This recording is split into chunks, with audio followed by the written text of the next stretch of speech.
बिस्मिल्लाहिर्रहमानिर्रहीम। अस्सलामु अलैकुम बच्चों, आप सब कैसे हैं? आज हम लेक्चर नंबर 12 में बायोलॉजिकल प्रॉब्लम नंबर 2 को डिस्कस करेंगे। पिछली लेक्चर में हमने बायोलॉजिकल प्रॉब्लम को डिस्कस किया था, जिसमें हमने ये डिस्कस किया था कि मलेरिया के फैलने की वजह प्लाज्मोडियम है। तो उस प्रॉब्लम को सॉल्व करने के बाद जो नेक्स्ट प्रॉब्लम अराइज़ हुई है वो ये है कि how plasmodium gets into the blood of a human being, a man, how plasmodium gets into the blood of man। तो इस प्रॉब्लम को डिस्कस करने से इस प्रॉब्लम के अराइज़ होने से साइंसदानों ने जो पिछली ऑब्जर्वेशंस थी उनको दोबारा से देखना शुरू किया कि हमने ये देखा था कि जी प्रॉब्लम ये थी कि जो मलेरिया है उसका कुछ ना कुछ ताल्लुक जो है वो मार्शी एरियाज़ के साथ था। जो दलदली इलाके थे उसका और मलेरिया का कोई ना कोई कनेक्शन ज़रूर था। अब ये जो उसका क्या कनेक्शन था, ये था कि ये भी देखा गया कि जो मार्शी एरियाज़ हैं उनका पानी पीने से तो मलेरिया नहीं फैलता। तो यहाँ से एक बात तो क्लियर हो चुकी थी कि मलेरिया का जो प्लाज़्मोडियम है वो उस पानी के अंदर तो नहीं होता।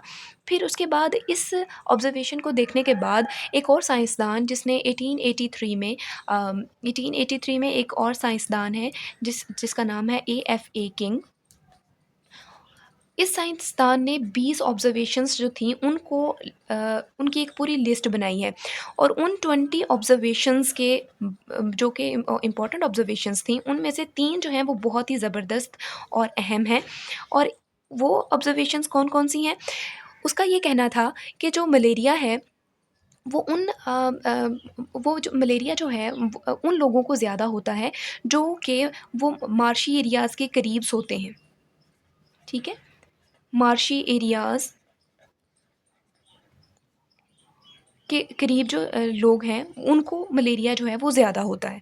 और वो वाले लोग जो कि मॉस्किटो नेट का इस्तेमाल करते हैं उनको मलेरिया जो है वो कम होता है, ठीक है?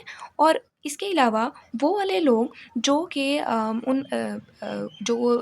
ज़्यादातर अ, स्मोक के करीब या फिर फायर के करीब यानी आग के करीब सोते हैं उनको भी मलेरिया कम होता है।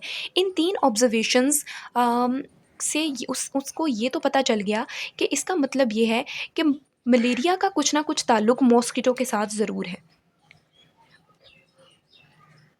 अब उन्होंने जब इनको ये ऑब्ज़र्वेशंस पता चली हैं तो उन्होंने मॉस्किटो ऑब्ज़र्वेशन के बाद ढूँढा है कि मॉस्किटो ही वजह हो सकती है मलेरिया के फैलने की।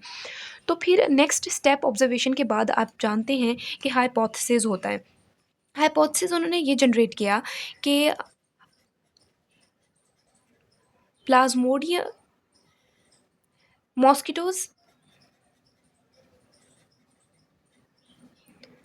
स्प्रेड या ट्रांसफ़र प्लाज़्मोडियम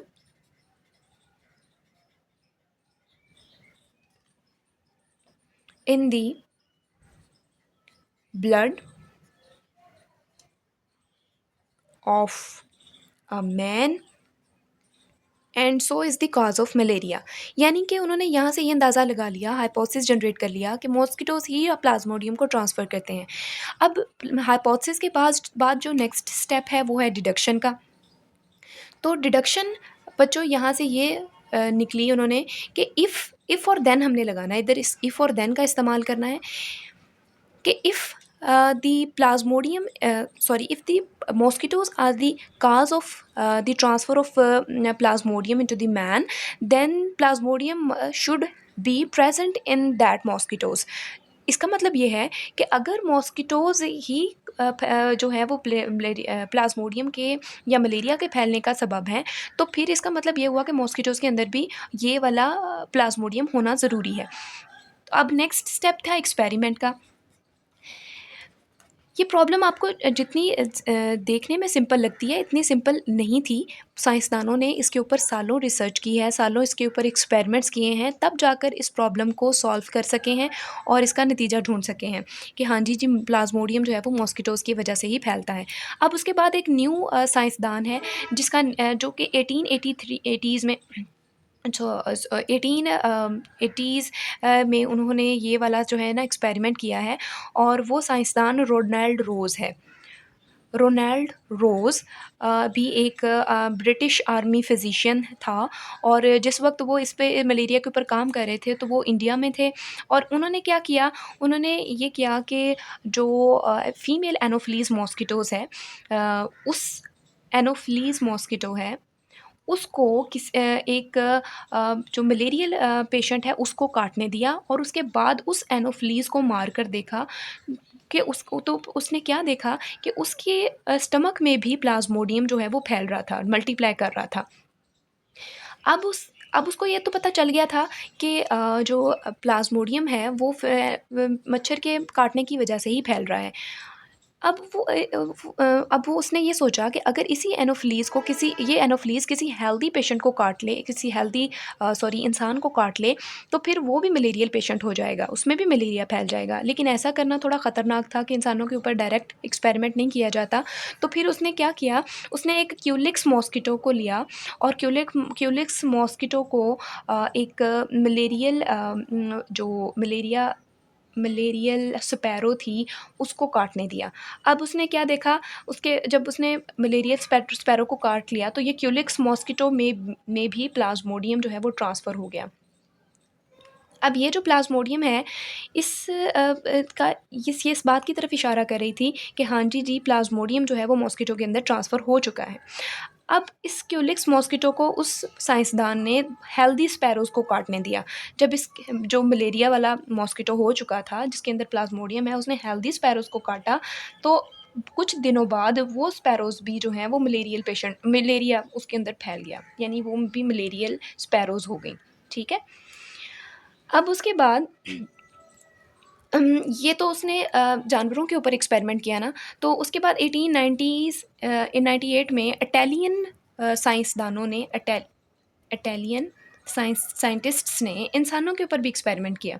उन्होंने फीमेल एनोफ्लीज़ मॉस्किटो को एक जो है ना जिसको जो अभी हेल्दी थी, यानी कि उसके अंदर प्लाज़्मोडियम नहीं था, उसको उन्होंने मलेरियल पेशेंट को काटने दिया। जब उस एनोफ्लीज़ ने मलेरियल पेशेंट को काटा, तो उसके अंदर भी प्लाज़्मोडियम एंटर हो गया। अब वो जो प्लाज़्मोडियम वाला मॉस्किटो है, उस एनोफ्लीज़ ने जब किसी हेल्दी आदमी को काटा, तो फिर उसमें भी मलेरिया फैल गया। इस तरह से साइंसदानों ने इस साइंटिफिक प्रॉब्लम को सॉल्व किया। ये बहुत ही एक अच्छी एग्ज़ाम्पल है, बहुत ही ज़बरदस्त एग्ज़ाम्पल है बायोलॉजिकल प्रॉब्लम की, कि साइंसदान किस तरह से ऑब्जर्वेशंस करते हैं, किस तरह से हाइपोथेसिस करते हैं, फिर डिडक्शन करते हैं, डिडक्शन के बाद एक्सपेरिमेंट्स करके किसी भी बायोलॉजिकल प्रॉब्लम को साइंटिफिकली कैसे सॉल्व किया करते हैं। तो आज के लिए बच्चों इतना ही, और अगले लेक्चर में हम नेक्स्ट टॉपिक जो है उसको कवर करेंगे। अल्लाह हाफ़िज़।